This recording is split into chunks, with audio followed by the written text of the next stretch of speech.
Bien, donc vous venez de voir les trois premiers films de Tchaïkovski. Je ne prononce pas très bien. Euh, il les tourne, il a 26, il est né en 32, et ça, il les tourne en 56, 58, 60. Donc il a déjà 24 ans. Jusqu'alors, il avait fait des études de musique, puis ensuite il s'était orienté vers quelque chose de tout à fait différent, c'est-à-dire de faire des mesures dans les déserts enfin, soviétiques, quoi, de la Grande Russie. Et puis ensuite, il s'est intéressé au cinéma. Il est rentré donc à l'école de cinéma de Moscou. Et là, il a travaillé, comme vous l'avez pu le constater, avec Mikhail Rom, qui était l'un des grands cinéastes russes officiels de l'époque. Et donc, on a vu trois de ses films qui ont contribué, en tout cas, à son travail d'apprentissage du cinéma. Et évidemment, c'est intéressant de les voir tous les trois dans le sens où on s'aperçoit qu'il y a quand même une montée entre chacun des films et que le dernier film, évidemment, a quelque chose de tout à fait original.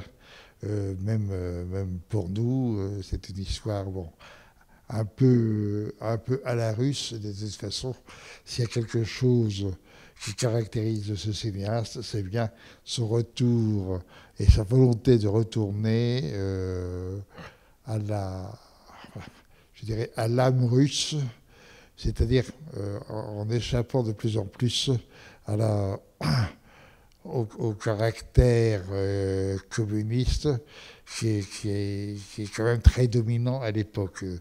Je vous rappelle que Staline est mort en 53 et qu'on est encore sous la dominance et de Staline et encore de la guerre. D'ailleurs, le deuxième film sur le déminage vous l'a montré.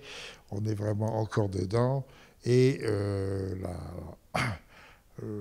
enfin, je dirais, la dominance de l'idéologie communiste est quand même très présente. Nous sommes là à l'époque où nous sommes, c'est celle de Khrouchtchev, enfin du début de Khrouchtchev, et le rapport de notre cinéaste avec le régime communiste va se distendre de plus en plus pour faire que il quittera la Russie à la fin enfin dans les années 80 et n'y reviendra plus puisqu'il faudra les deux derniers films en Europe, l'un en Italie, l'autre en Norvège ou en Finlande, je ne sais plus très bien où il a tourné, et n'a plus voulu rentrer en Russie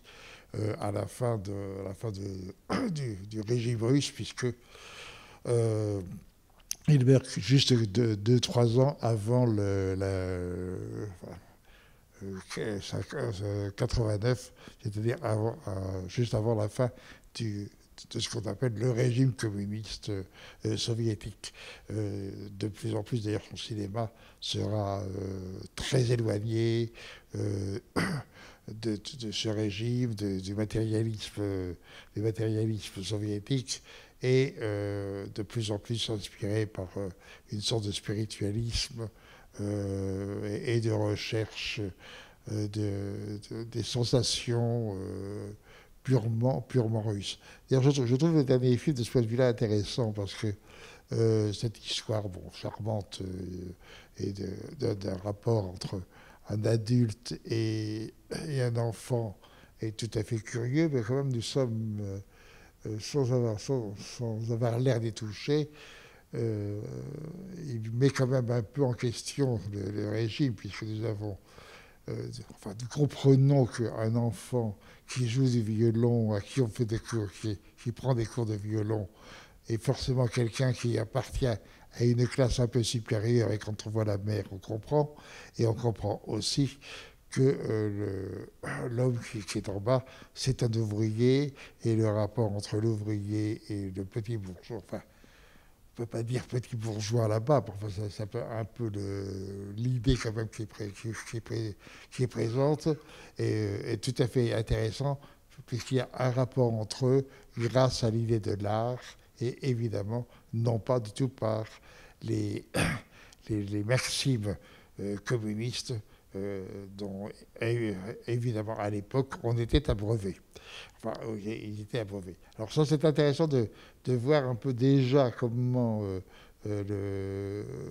notre cinéaste est en train de se détacher, ou en tout cas de refuser plus profondément le régime ou l'idéologie communiste, marxiste, enfin plutôt communiste, c'est plus exact, et de plus en plus, on va le voir dans son œuvre, se détacher de cela pour faire une œuvre tout à fait originale et pour retrouver, comme il le cherchait, l'âme, comme ce qu'on appelle l'âme russe, donc l'âme de Dostoïevski, etc.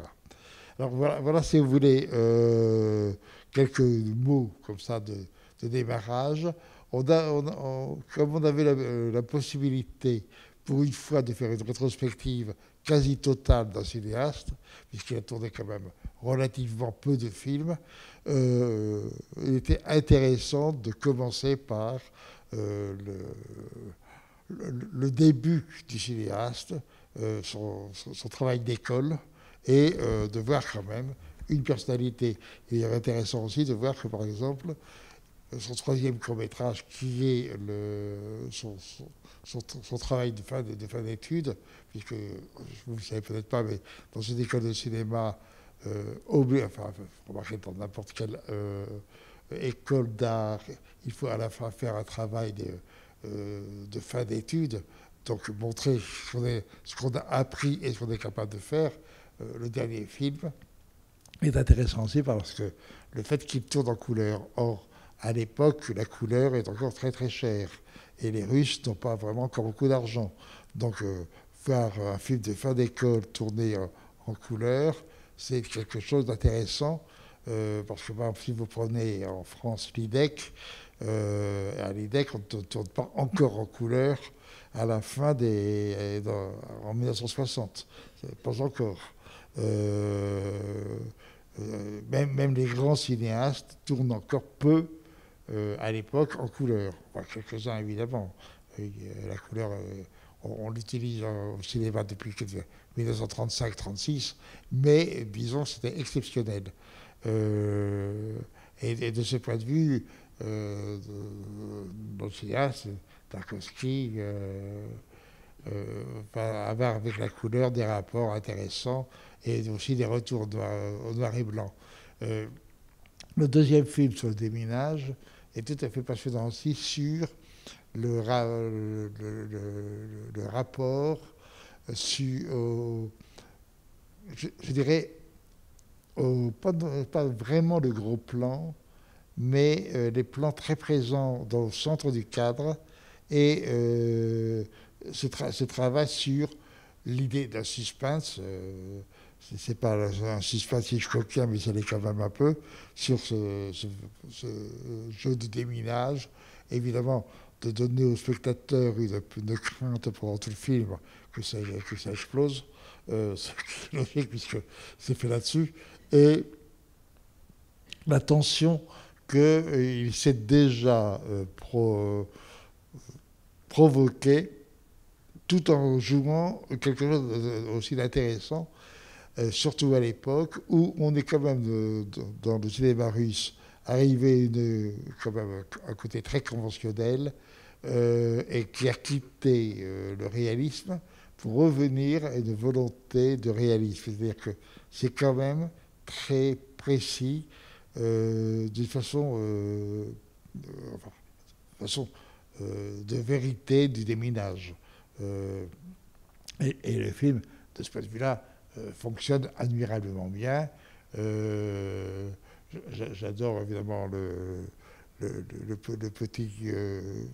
petite astuce de la fin, où c'est pas les bombes qui sont dangereuses, mais c'est le moteur, enfin je sais pas quoi, qui fait que le camion n'est pas capable d'aller droit. Enfin, je sais plus ce qu'ils ont comme vis. Il est intéressant aussi ce film-là sur le déminage, sur le côté encore très important, et d'une part de la guerre. Nous sommes quand même à 14 ans, enfin, oui, 14 ans après la guerre, et encore des problèmes de déminage, bon, que la guerre était extrêmement présente dans les esprits, et, et aussi l'idée que la domination, sans le dire, mais de la présence militaire, donc la présence du régime, sans avoir l'air sans avoir l'air d'attaquer, mais elle est archi présente. C'est-à-dire que quand même, le film, c'est l'armée qui dirige. Bon, d'accord, il faut sauver, le déminage, c'est tout à fait normal, toute la population est obligée de déménager, tout ça étant très logique, c'est-à-dire très réaliste. Très réaliste. Il n'empêche que le travail est fait de telle façon qu'on sent que c'est un régime quand même où la présence de l'officiel, c'est-à-dire de l'armée, de la police, sous-entendu, est quand même très présente. Mais ça, c'est une façon de dire les choses dans ce type de régime où on ne dit pas directement les choses, mais comprenez peut-être en dessous ce que ça veut dire. De toute façon, de ce point de vue-là, Tarkovsky sera assez habile dans son cinéma pour dire des choses, et à la fin, il en a marre d'être obligé de se cacher, donc il quitte la Russie et ne reviendra plus en Russie. Il mourra en Europe, en dehors de la Russie. Donc rupture totale avec le régime, avant que celui-ci s'effondre, ce qui viendra donc 2-3 ans après sa mort. Voilà, c'est déjà quelques données. Maintenant, je vous laisse un peu la parole, puisque ce n'est pas évidemment sur cette séance-là qu'on va véritablement travailler sur Tarkovsky. L'œuvre va venir après, et elle est quand même admirable. En ce qui me concerne, je considère Tarkovsky comme le plus grand cinéaste russe après la grande époque du cinéma russe.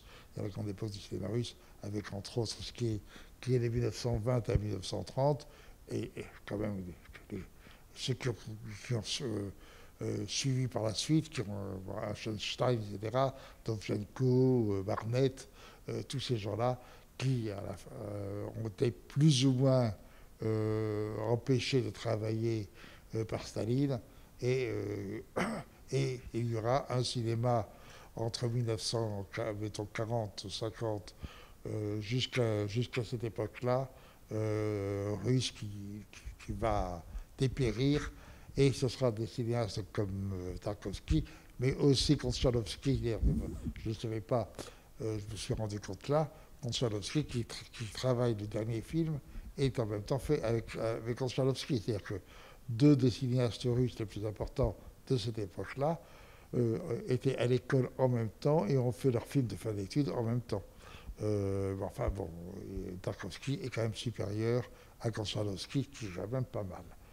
Ceci étant dit, mais enfin, Konchalovsky ne mérite pas une rétrospective totale comme on le fait ici avec Tarkovsky, qui lui le mérite, car je le considère personnellement comme l'un des grands cinéastes d'après 1960.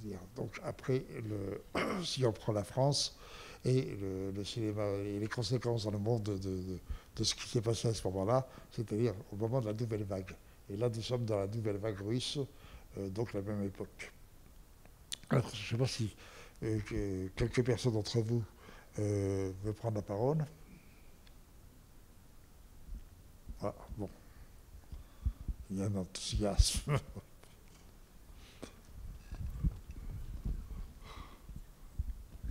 Ouais, je me lance, juste un petit mot. Non, je voulais juste faire une remarque. En fait, entre le deuxième et le troisième film, J'ai trouvé qu'il y a vraiment, comme vous l'avez dit, une grande différence. Ce qui m'a frappé, c'est que dans le film sur le déminage, Tarkovsky, j'ai l'impression qu'il a recours à beaucoup d'effets de mise en scène assez appuyés, ou des effets de montage ou de cadrage qu'il a abandonné en fait par la suite. Enfin, c'est des choses en fait qu'il a reniées assez vite. Enfin, en réalité, si on connaît bien le cinéma russe, bon, il faut quand même en parler un peu de cinéma russe parce que il est important dans sa volonté de rompre avec le reste du cinéma mondial. Lorsque le cinéma veut devenir, commence à comprendre qu'il peut devenir un spectacle qui a cette indépendance. Ça va arriver à peu près une dizaine d'années après l'invention du cinéma, c'est-à-dire à partir des années 1907-1908.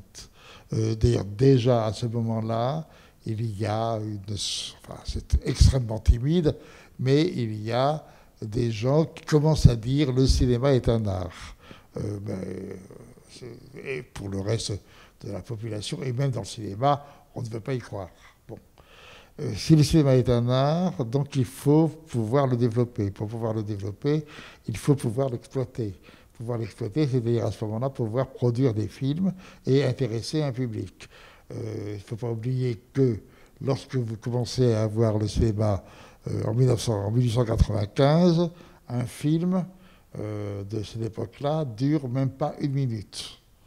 Donc, 1 minute, et en général, c'est un plan. Quand vous voyez les films Lumière, c'est un seul plan. Quelquefois 2 plans, mais en fait, non, c'est toujours un plan pour une raison simple, c'est que le montage, on ne sait pas ce que ça veut dire. Donc, on ne monte pas. On fait un plan. Alors, quelquefois, on commence à partir des années 1902-1903 à rajouter un plan, À ce moment-là, va se produire à partir des années 1908, ce qui va devenir justement le moment important, c'est-à-dire la conception du montage. C'est-à-dire, à ce moment-là, raconter une histoire, et on peut la raconter en changeant de plan. En changeant de plan, donc à ce moment-là, on poursuit l'histoire d'un plan à un autre plan. Ça va se développer, et en particulier, j'ai oublié de dire ça parce que c'est quand même important de comprendre. Ce sera surtout avec Griffith en Amérique, qui est le premier grand cinéaste de l'histoire du cinéma, qui commence justement à travailler le montage de ses courts-métrages, et ensuite a la possibilité, à partir des années 1912-1913, et à lancer du cinéma qui dure maintenant un spectacle entier, c'est-à-dire 1h30, même quasiment 2 heures.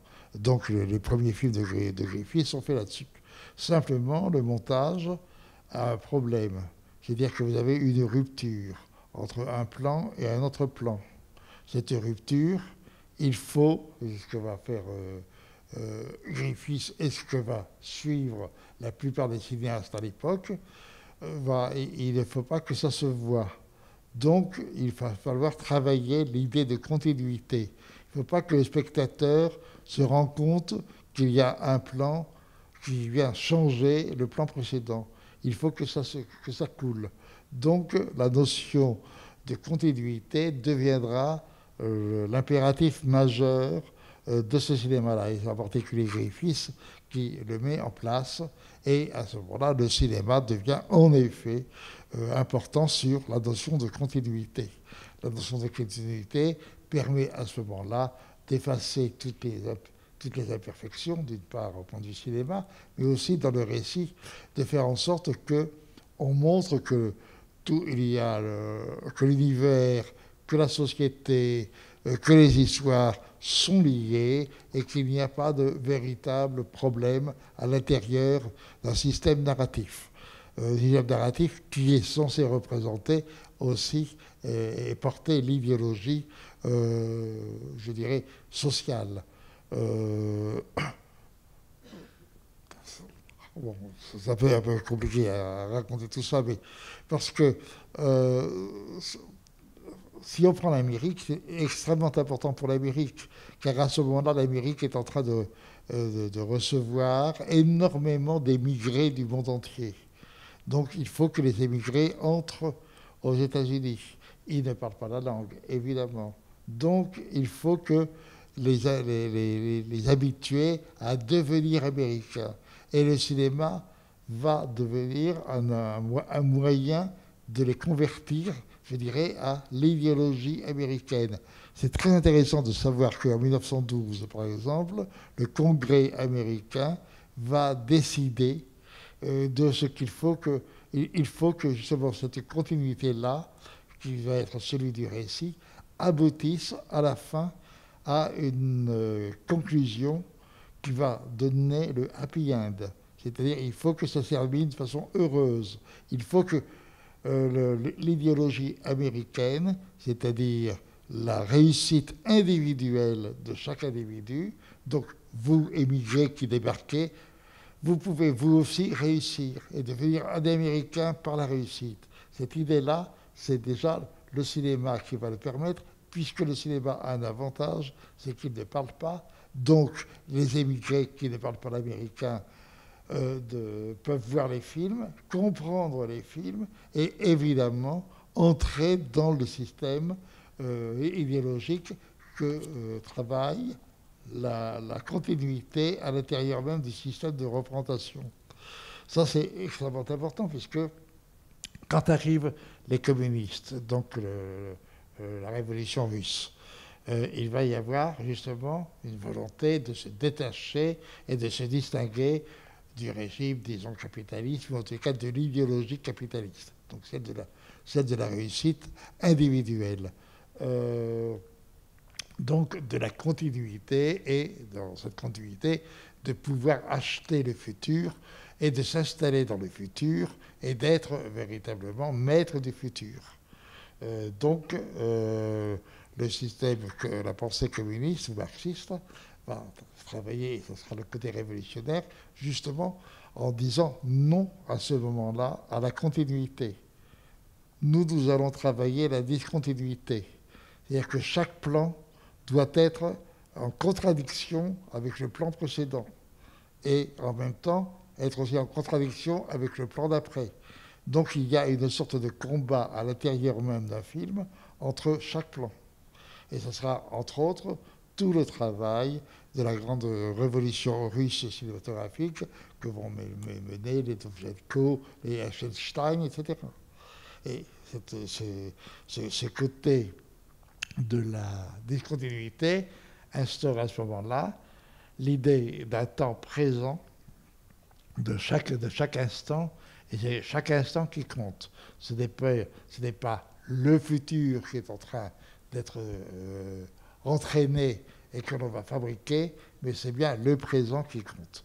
Alors ça, c'est extrêmement intéressant de voir comment le cinéma russe va être extrêmement important dans ce sens-là, et combien, malgré tout, et encore aujourd'hui, cette recherche du cinéma russe va marquer le cinéma, car aujourd'hui, le cinéma d'aujourd'hui, depuis 1960, va devenir un cinéma de plus en plus de l'instant présent, et donc non plus de la continuité. Ça va être un cinéma qui va, regardez bien les films d'aujourd'hui, ils sont de plus en plus discontinus. Un plan, mais ils n'ont plus la volonté de faire un lien, mais au contraire, beaucoup de cinéastes travaillent sur le heurt des plans les uns par rapport aux autres. Alors, ce qui est intéressant dans le deuxième court-métrage, c'est que là, on voit que justement, il travaille encore dans le classicisme russe. C'est-à-dire les plans se succèdent et ils n'ont pas de continuité véritable. La seule continuité, c'est est-ce que ça va exploser ou pas exploser. Donc c'est le suspense-là. Mais vous n'avez pas de véritable continuité dans le récit. Alors que dans le troisième film, vous avez une forme de continuité, pas constante, mais il n'empêche que l'histoire est parfaitement continue et qu'il va y avoir une sorte de transfert de l'histoire entre le petit garçon et la petite fille au début, quand il offre ça, quand il donne sa pomme à la petite fille, va renvoyer à la fin que notre manœuvre va trouver la jeune conductrice qui, en effet, c'est avec elle qu'il va aller au cinéma. Bon, c'est-à-dire que le petit garçon aura fait le lien entre ces deux personnages, alors que lui, évidemment, avec la petite fille, il ne peut rien faire, si ce n'est que lui laisser la pomme. Voilà si vous voulez, comment déjà dans le troisième film, il y a une rupture avec une construction à la russe, euh, pas un retour, mais en tout cas un intérêt pour la notion de continuité. Alors, je ne dis pas que, quoique, après tout, on peut dire que la fin du troisième film, c'est un happy end. Malgré tout, il a rejoint le système américain. Voilà, si vous voulez, des choses intéressantes quand on regarde l'histoire du cinéma, comment le cinéma a eu une histoire et que cette histoire, il a fallu qu'il la fabrique parce que de toute façon, le cinéma était un art absolument neuf, car il fallait travailler une chose absolument jusqu'alors impensable dans l'histoire de l'humanité, c'est-à-dire faire en sorte qu'on pouvait pour la première fois voir la vie vivre sur un écran. Jusqu'alors, jamais vous n'aviez la vie vivante. Vous aviez toujours une représentation de la vie, que ce soit en peinture, que ce soit en musique, que ce soit en littérature, mais vous n'aviez pas la vie elle-même. Le cinéma est quand même, pour la première fois, la vie est présente sur un écran. Bon, prenons un exemple simple et qu'il faut avoir en mémoire. Quand vous voyez un film, mettons un film de 1935 ou 1940, bon, vous voyez le film. Les gens qui sont sur l'écran sont des êtres vivants. Et tous les gens que vous avez sur l'écran aujourd'hui sont morts. Donc vous avez des morts qui sont vivants sur l'écran. Et vous voyez vivre. Et donc, vous ne pouviez pas faire ça avant. Bien sûr, en peinture, on faisait un portrait. Bon, vous aviez des portraits des gens qui ont 3 siècles ou 4 siècles. Oui, mais seulement ils sont une fois pour toutes figés et ils ne sont pas eux-mêmes vivants. Ils sont une représentation d'un vivant, mais ils sont figés, une fois pour toutes. Alors que le cinéma, les gens sont vivants. Et ça, ce problème de la vie au cinéma est en effet, à mon avis, le problème fondamental. Pour moi, un grand cinéaste, c'est celui dont le cinéma est vivant. Vous allez voir avec Tarkovsky de plus en plus, son cinéma, c'est un cinéma de vie. Et même dans son dernier film, il y a cette volonté. Bon, c'est charmant, c'est pas encore complètement maîtrisé, mais il y a cette volonté-là, donner des idées de vie. Alors, ça peut se discuter car c'est quand même un peu artificiel quand même. Bon, mais ça c'est autre chose. Mais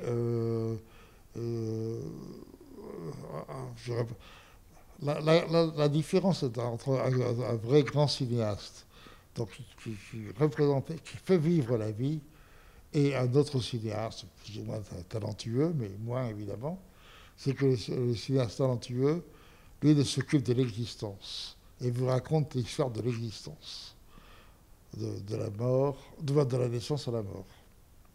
On en reste là. Et les problèmes d'existence. Celui qui travaille la vie, c'est l'existence. Il la faut, bien sûr, mais l'existence est faite pour donner la vie et faire vivre la vie. Donc, ce n'est pas des problèmes d'existence. Les problèmes d'existence, c'est justement, c'est un peu la conception américaine de la rue biologique, c'est-à-dire il faut installer, pouvoir être maître de tous les éléments de l'existence, pouvoir s'installer dans l'existence, et donc cette existence-là veut s'installer dans le futur et pour posséder le futur. Être dans la vie, c'est dans le présent et dans l'instant présent. Donc vous n'avez pas à être maître du futur, vous êtes à maître, essayez d'être maître de votre présent et de votre instant. Un instant que vous ne dominez pas a priori. Vous n'en êtes pas le maître. C'est lui qui est le maître et qui vous mène où il veut, ce qui n'est pas vrai d'ailleurs. Mais enfin, c'est quand même cette idée-là. Vous êtes dépendant d'eux. Alors que si vous voulez être maître de l'existence, justement, vous devez être le maître de l'existence. Et si vous voyez la plupart des cinéastes, ils vous racontent des histoires d'existence. Qu'est-ce qu'on va faire? Comment je vais m'installer demain? Comment je vais arranger mon histoire, régler mon histoire et faire en sorte que demain, je suis tranquille. Voilà. Le futur. Enfin, c'est intéressant de reprendre des choses fondamentales qui sont quand même celles de la vie, de la vie courante, mais comment un art va avoir la possibilité de prendre au pied de la lettre ce qui constitue un aspect de la vie que les autres arts ne pouvaient pas réellement traiter. Alors bien sûr qu'en musique, vous pouvez quand même avoir une chose importante dans le cinéma, c'est qu'il est obligé de travailler deux espaces. L'espace tridimensionnel, c'est-à-dire l'espace graphique, horizontal, vertical et perpendiculaire. Bon, le cadre, tout ce qui est le graphique. Et en même temps, il a un autre espace qui est l'espace temporel. Alors, vous direz que la musique a justement l'espace temporel, mais elle n'a pas on ne peut pas dire qu'elle a l'espace graphique, quoique une musique, il faut quand même la mettre graphiquement sur les papiers. Mais en tant qu'art, c'est la temporalité qui compte. En musique, ce qui compte, c'est adagio, allegro, etc. Comment, en effet, c'est le rythme et les vitesses et en même temps la temporalité qui est importante. Mais le cinéma et le sonar, pour qui l'espace-temps et l'espace tridimensionnel jouent un rôle important. Et comment l'espace-temps doit être pris en compte par l'espace spatial ou tridimensionnel et inversement.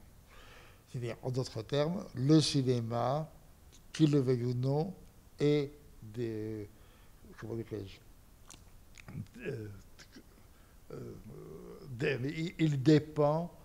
il dépend fondamentalement du mouvement.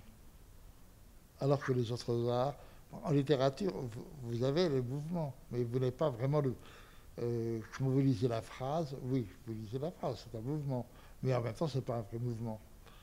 Alors qu'au cinéma, le mouvement, c'est fondamental. On voit des mouvements et il faut qu'il y ait le mouvement. Et donc, et ce mouvement, évidemment, ne peut se développer que par le temps et la temporalité. Et c'est ce qui fait justement le grand art. Tarkovsky sera, de ce point de vue-là, un très grand cinéaste. Et justement, chez lui, vous allez voir de plus en plus, la temporalité va devenir de plus en plus dominante. Je dirais que c'est un cinéaste qui passe d'abord, dont le cinéma dépend d'abord de temps. Oui, c'est ça. L'espace tridimensionnel est dépendant de la temporalité. Et même quand on prend le dernier film, c'est déjà un peu ça. Alors que le second film joue le temps qui est celui, est-ce que la bombe, enfin la bombe, oui, c'est ça, ce sont les bombes, ou les obus vont exploser ou non. Bon, ça c'est une temporalité immédiate. Alors que le dernier film déjà commence. Mais vous allez voir les autres films, évidemment, ça va être de plus en plus important. Et dans le tout dernier, celui du sacrifice, c'est le sujet même. Ça commence, le graphisme, ça commence par un arbre et ça se termine par un arbre. Et l'arbre, c'est le temps par excellence, mais aussi c'est graphiquement un espace extrêmement précis. Et parce que voilà, j'allais passer à l'Asie et l'importance dans le cinéma asiatique de l'arbre. Vous voyez les films de Shaoxing, des gens comme ça, vous verrez que l'arbre, c'est l'Asie, c'est pas le futur qu'on vise, c'est le futur n'est pas éloigné et il faut le rejoindre. Le futur est déjà dans les racines de l'arbre et il vient de là. Donc, d'une certaine façon, c'est le passé qui fabrique le futur, ce qui est par ailleurs aussi acceptable pour l'Occident. La question n'est pas là. Mais au point de vue élaboration de l'imaginaire, ça donne un tout autre parcours et d'autres œuvres. Par exemple, si vous prenez par exemple la peinture chinoise ou japonaise, ils n'ont pas besoin de la perspective. Et la perspective, il a fallu que ce soit justement le côté occidental qui prend propriété de la tridimensionnalité. Hauteur, largeur, profondeur. Alors que vous voyez un arbre asiatique, vous n'avez aucune perspective et pourtant vous acceptez l'idée des perspectives. Bon, alors amusez-vous à réfléchir à toutes ces questions-là parce qu'elles sont tout à fait passionnantes. Mais c'est vrai que l'art, c'est aussi savoir disposer des données élémentaires et fondamentales de la vie et de l'existence par la même occasion. J'ai une petite question. Oui. Tout à l'heure, vous avez parlé justement de la distanciation du cinéma russe avec le cinéma américain. C'était très volontaire, attention. Hein. Ça a été très volontaire pour les Russes. Tout à fait. Mais justement, on retrouve beaucoup de noms américains en fait dans les personnages en fait des films de Tarkovsky. Et je me suis posé la question, pourquoi ce choix en fait ? Parce que il n'est pas très marxiste. Et même ça lui insupporte beaucoup. En fait, il a quand je dis l'âme russe, c'est dans le sens spiritualiste. Enfin, il y a un côté religieux chez lui. Et donc, le matérialisme marxiste, au fond, il ne l'a jamais accepté. C'est intéressant de voir une génération des années 60 qui a connu quand même la guerre. Attention, c'est quand même une génération qui a quand même connu la guerre. D'ailleurs, on le dit d'ailleurs dans le dernier film, le petit garçon qui demande tu as connu la guerre.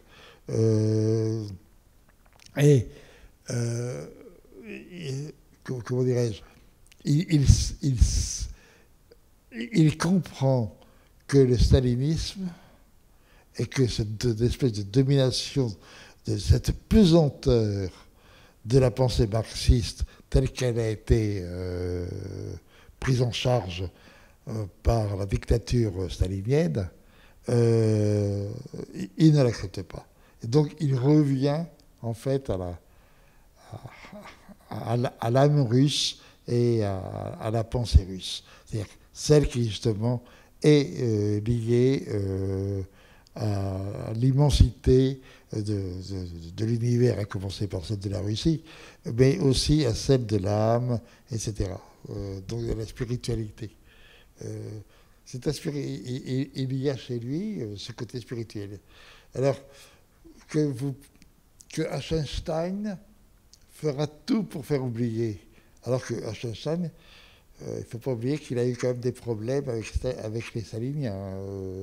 On l'a quand même, on peut dire, quasiment perturbé dans ce dernier film, même s'il a réussi à faire de Ivan le Terrible un chef-d'œuvre. Mais Ivan le Terrible, il y a une lecture possible, c'est que c'est un portrait possible, ou en tout cas sous-jacent, de Staline dans son film. La dictature, Ivan est évidemment célébré, mais quand on voit le film, ça se discute, la célébration d'Ivan. Ces films-là ne sont pas, sont trop marqués par la réalité de leur pays, et donc de l'idéologie de leur pays, pour ne pas laisser de traces. D'où le besoin en fait de s'extraire, en fait, c'est ça. Comment ? On a besoin en fait de s'extraire, en fait, justement de. Oui, c'est ça. Il y a un besoin d'échapper à ça. Et on ne peut pas le faire directement, puisque si on le fait directement, on finit immédiatement. On ne finit pas. On est immédiatement dans un camp de concentration. Il ne faut pas oublier vraiment que le stalinisme, enfin là, nous sommes en 1956, il vient de disparaître il y a 3 ans. Bon, Khrouchtchev est en train de prendre le pouvoir. Il y a une sorte de libéralisation très rapide en Russie, mais enfin, immédiatement, ça va être recouvert par Brejnev, et on peut dire que jusqu'en 89, bon, là aussi, on étouffe, quoi.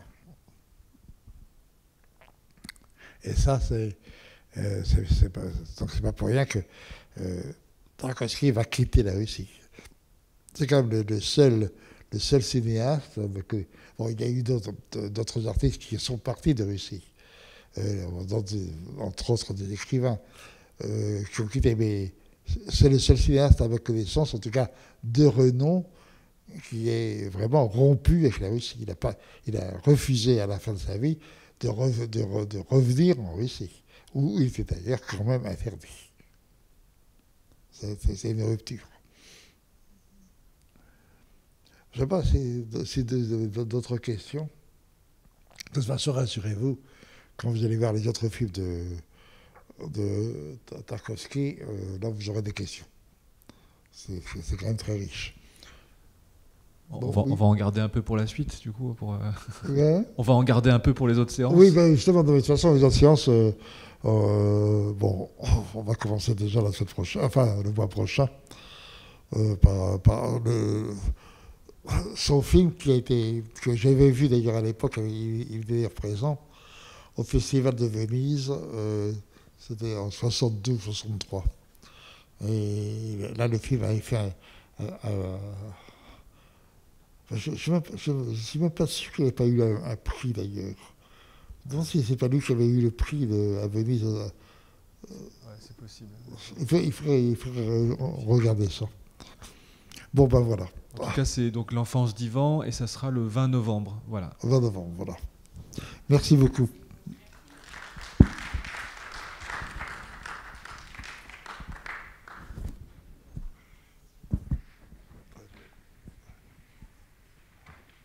Je vous le cède parce que...